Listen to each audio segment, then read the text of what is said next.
فلم يتحقق حقیقت الاسلام ولم يتيسر کمال الایمان، ترسو چې فنا نه راغلی نه حقیقت د اسلام سړی ته حاصلېږي او ثابتېږي او نه کمال د ایمان. فكيف يحصل الدخول في زمرة العباد والوصول الى درجة الاوداد؟ څنګه به حاصل شي داخلېدل په جماعت د بندگانو کې؟ الله تعالی بندگانو کې به کله داخلېږي او کله به رسیدلی درجې د اوتاد؟ اوتاد چې په ولایت کې خاص اولیاء او ډله د جماعت سره د دین چې دغه فنا دا اولنې قدم دی. توزع فی اطوار الولایت وکمال اسبق یحصل فی البدایه. دا فنا دا یو اولنې قدم دی چې د ولایت په مراتبو کې خودلی شي. د ټولو نه مخکینه کمال دی چې دا حاصلېږي په ابتدا کې. فینبغي ان یقاس من اول الولایت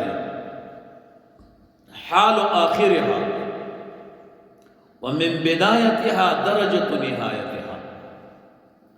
مناسب دا دی چې سالک په قیاس کی د اول د ولایت نه حال د آخر او د بدایت نه درجه د نهایت. کله چې سالک په سلوک کې داخل شي د اول ورځې نه چې د کم مقامات ویني او کم فیضان، نو بیا د دین د آخر اندازه لګي چې زه انتها ته ورسېږم نو څه به کېږي. ولنعم ما قیل بالفارسیة، ډېره ښه خبره هغه کړې ده، هغه خبره ده چې په فارسی کې ویلې شوې دي.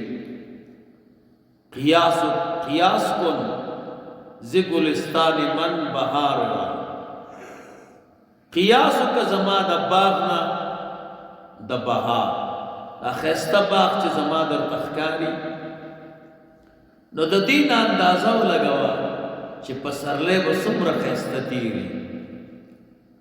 دلته مو وایي د اول نه اندازه ولګوه. ته لا اوس داخل شوي او دا فیضان او دا خوشحالی او دا قرب ګوري، چې انتها ته ورسېږي نو څنګه به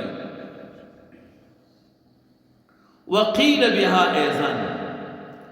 همدغه مضمون یو بل شاعر په نیم بیته کې ویلی دی: سالی کی نکوس از بهارش پیداست. کم کال چې نیک وي او ښایسته وي دا کال د دې کال د بهار نه پیدا وي. ټول کال چې زبردستی میوې پکې ډېري، ګلان پکې ډېري، فصلونه زبردستی، د دې اندازه به د بهار نه لګي. معلومیږي دا چې د دې بهار ښایسته دی. وللولایت درجات بعضها فوق بعض. امام ربانی رحمه الله فرمائے د ولایت لپاره درجات بعض د دې چې د بعضو نه پورته دي. ځکه الله تعالی تلاري دا غیر متناهي د هر ولی نه په مرتبه کې بل ولی لوړستا درجات لوړ دي. اذ على قدم كل نبي ولایت خاصه، ځکه په قدم د هر نبی باندې یو ولایت خاصه ده.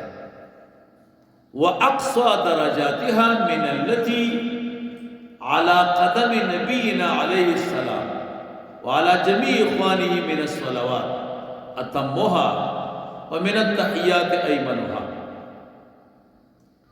او ولایت هغه انتهایی درجات دا هغه دي چې په قدم د رسول الله مبارک صلی الله علیه وسلم باندې زموږ د پیغمبر صلی الله علیه وسلم په د باندې او د په ټول اخوانو باندې دا الله تعالی دا طرف نه کامل او اتم رحمتونه دي او د تحفونه دي غډیر با برکت تحفې اذ التجلی الذاتی الذي لا اعتبار فيه للاسماء والصفات والشؤون والاعتبارات لا بالايجاب ولا بالسلب مخصوص بولایته علیه الصلاۃ والسلام. وی رسول الله مبارک د قدم لاندې چې کوم د ولایت مرتبه دي دا د ټولو نه اعلی پدې چې د الله تعالی د طرف نه چې کوم تجلی ذاتی ده کوم کې چې اعتبار د اسماء او د صفاتو نشته د حالاتو د اعتباراتو نشته د ایجاب او د سلب خبره پکې نشته دغه تجلی ذاتی مخصوصه ده په ولایت د رسول الله مبارک صلی الله علیه وسلم.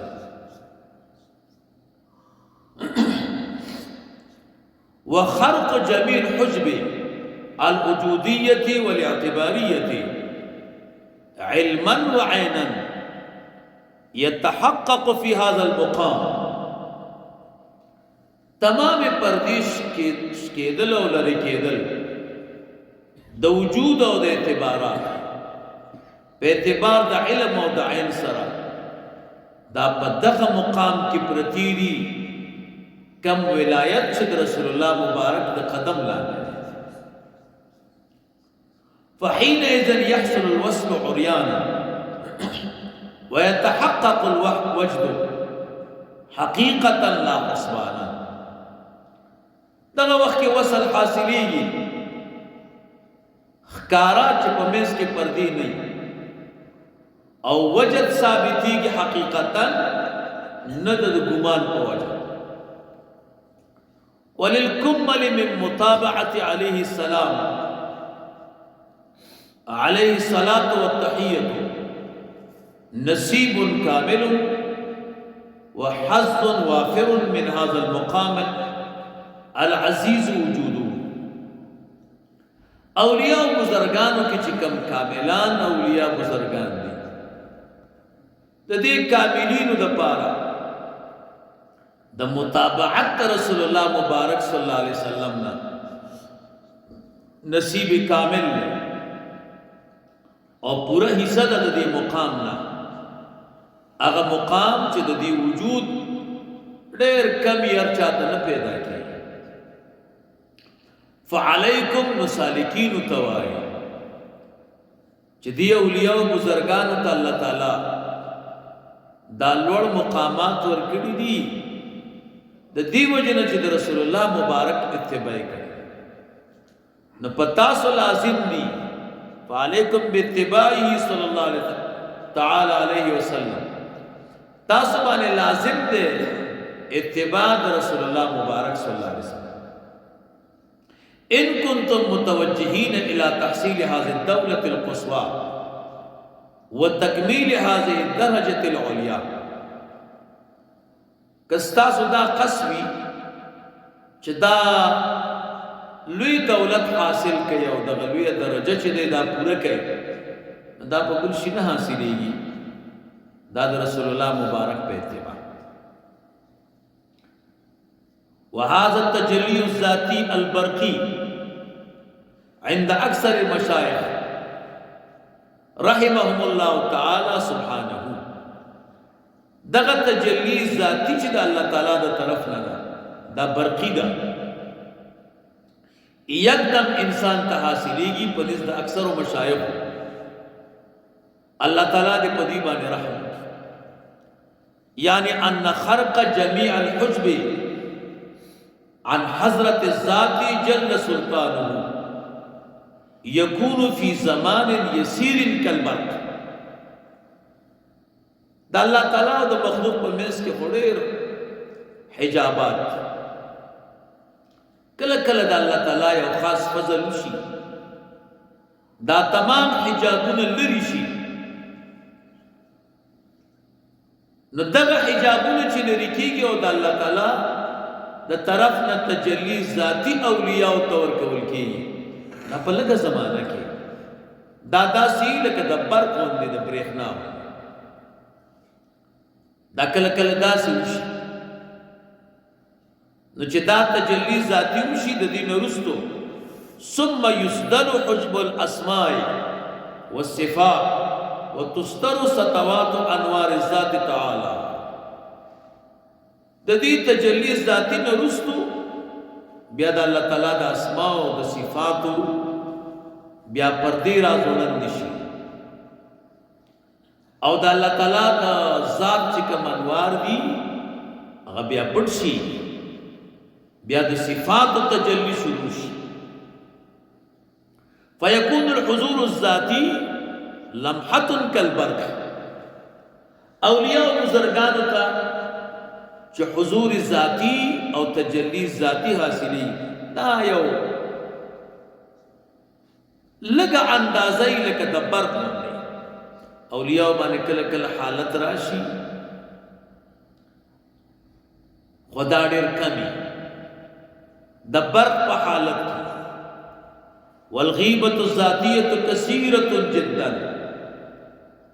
غیبت ذاتی ډېری د اسماء او د صفاتو پردې ډېری کله کله چې د الله تعالی د ذات او د دې نیکانو خلقو د اولیاء او د انبیاء په منځ کې دا پردې چې لري کېږي د دې زمانہ انتهایی کم ہے دا یو وخت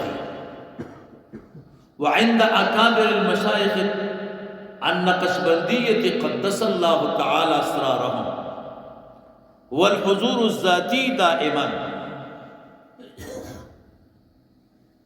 امام ربانی رحمه الله غالبا مقصد دا چې دا یو لمحه تجلی ذاتی چې کېږي دا په نورو طرقو کې د برېښنا غوندې یو حضور ذاتی ورته حاصل شي خو بیا وروسته د اسماء او د صفاتو پردې راځوړل شي اما د نقشبندی مبارکی مشایخ چې دي نو دا غوی کمال دا چې دغه حضور ذاتی د همیشه ولا عبرة عندهم للحضور الزائل المتبدل بالغیبه د دې په نسبت اعتبار نشتا هغه حضور ته چې زائل وي او متبدل بالغیبت وي معنا دا چې د اسماء او د صفاتو پردې پر راځوړل دا د نقشبندی مبارکی هغه مقام بیانوي چې د دې اولیاء او بزرګانو ته چې نور اولیاء ته یو لمحه رسیږي دوی ته همیشه